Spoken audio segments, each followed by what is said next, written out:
The iPad Pro is undoubtedly one of the most powerful devices on the market, but with $300 standing between the 11-inch and the 12.9-inch, which one is right for you? Stick around and we'll answer that question together.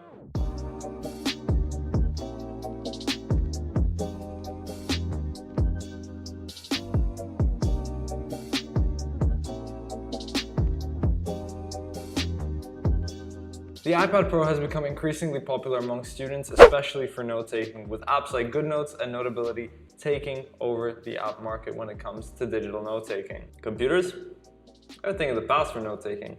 So are physical notebooks. A lot of students have moved on to the iPad Pro for the digital note-taking. The most common question that I get asked, and the most common question that I've seen being asked, the common question that I've asked myself is, do you go for the 11-inch or the 12.9-inch? Usually people think bigger is better. Well, in this case, bigger is $300 more expensive. If you're a student, especially if you're paying for it out of your own pocket, then that $300 makes quite a significant difference. So all you beautiful people out there, my name is Salam Alabar, the teenager who talks about teenage stuff because there isn't enough of it on the internet. The iPad videos have been doing really well recently, so I decided to pump out another one because, you know, views. No, but in all seriousness, I've used both the 12.9-inch and the 11-inch, and today I'm here to give you my review about which one you should get as a student. If you don't know who I am, I'm currently a student in the IB Diploma program who takes notes exclusively on their iPad using GoodNotes, and I have been doing so for the past half year. I myself have had the same question that many of you are asking, probably the reason why I clicked on this video. Do I go for the 11-inch or do I go for the 12.9-inch? There are a couple factors that you need to consider when making your decision. I think there are a couple main factors that your decision will boil down to. The first one being, are you using it as a standalone device or paired with a computer? Second, what are you using it for? Third, do you need it to be portable? Fourth, is multitasking important to you? And fifth, do you even really need an iPad Pro? For many students, they've already got a laptop. They're looking for an iPad exclusively for notes.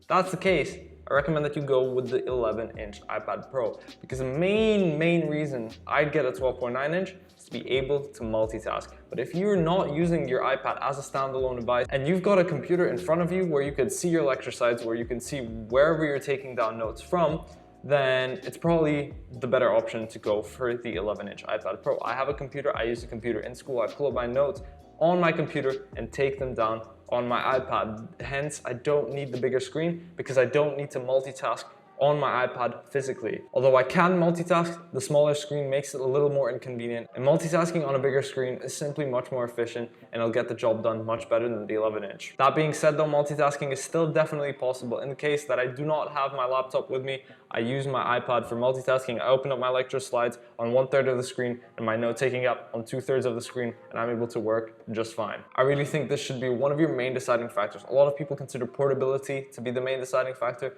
but no. Whether or not you're using it as a standalone device should definitely be high up there when you're ranking these factors in priority. The second reason you might want to go for a bigger screen is if you're into a lot of creative stuff. So if you're an interior designer, or if you're planning to go into interior design in your university studies, or if you're simply an art student, someone who enjoys being creative on their iPad, because apps like Procreate really benefit from that larger screen and you'll be able to see your image a lot better. Essentially, it's like painting on a larger canvas. Now take that as you may, I know a lot of people will definitely prefer a bigger screen when it comes to more creative work. That being said though, if you're someone like me who uses the iPad for note-taking primarily, then the 11-inch is definitely sufficient.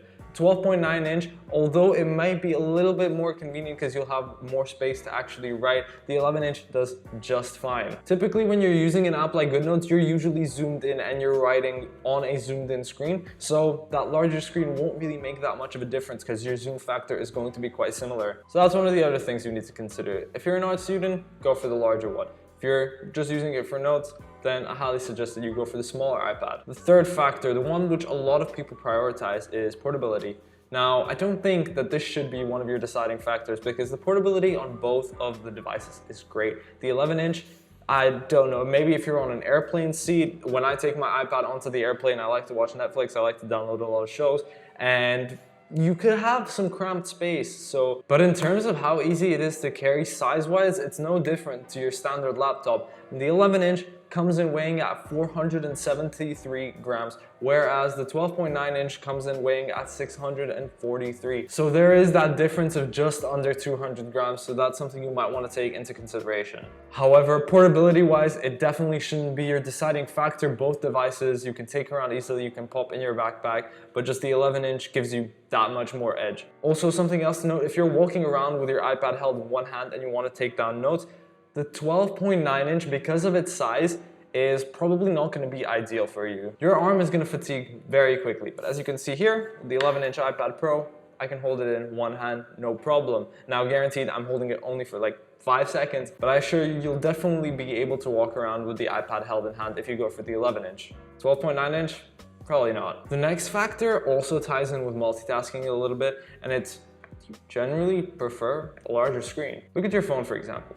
If you're someone that tends to typically go for the larger iPhones or the larger Samsungs or whatever phone you may have, then it might just be your personal preference to go for a bigger screen, and that might or might not translate to the iPad. All depends on your personal preference, and that's why you need to go into the store and actually physically hold and feel the iPad. Of course, nowadays, that might be a little more difficult, and if you do go, please wear a mask and please wear gloves, please stay safe. But with a lot of the videos that I see on YouTube, typically not a lot of them say whether or not you just prefer a larger screen. Some people just like being able to see more or see things better. If you're someone who struggles with seeing things, you definitely won't have an issue with the 11 inch, but of course the 12.9 inch is bigger, so things will appear much larger on the 12.9 inch. Now guys, before I sign off on this video, a quick little side note. You really need to consider whether you actually need an iPad Pro. You really have to consider whether the iPad Pro is even right for you.